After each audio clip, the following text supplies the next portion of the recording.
kur po mirties iškeliauja siela? Taip, dabar čia yra vėlgi atsakymas būtų toks į tą lygmenį, iš kurį jį pasiekė. Ir taip šiame gyvenime.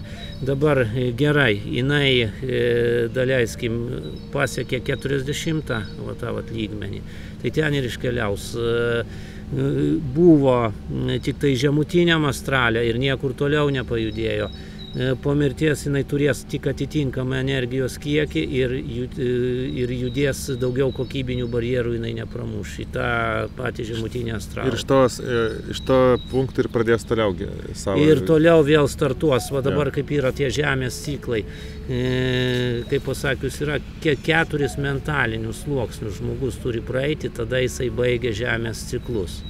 Vat, tai kol jis šitų nebaigia žemės ciklų, tol žmogus bus pririštas čia. Vat, yra dar samsaros tas ratas, taip vadinamas, kad žmogus gimsta, miršta ir vėl va, čia pat vat, sukasi va, šitame dalyke.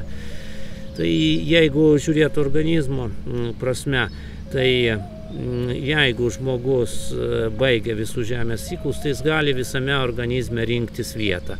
Nori jis bus sąnariu, kitą kartą nori jisai bus kokių ten dešinės kojos pirštelio, kurią darim norės, širdį bus.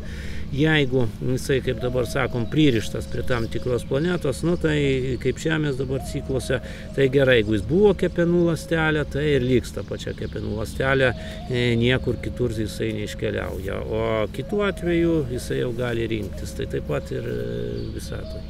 Lygiai tie patys principai. Tai toks klausimas, ar siela turi kūną, ar kūnas turi sielą? Tai čia buvo atsakytas jau šitas klausimas. Kūnas yra sielai kaip priemonė būti šitoje realybėje. Pririšimas prie šitos realybės yra fizinis kūnas.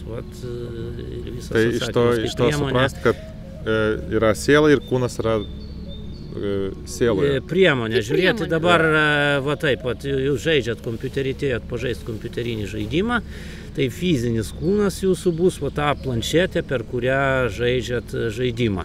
Eisit žaist kitą žaidimą, ten gausit kitą žaidimo priemonę. Vat ir viskas.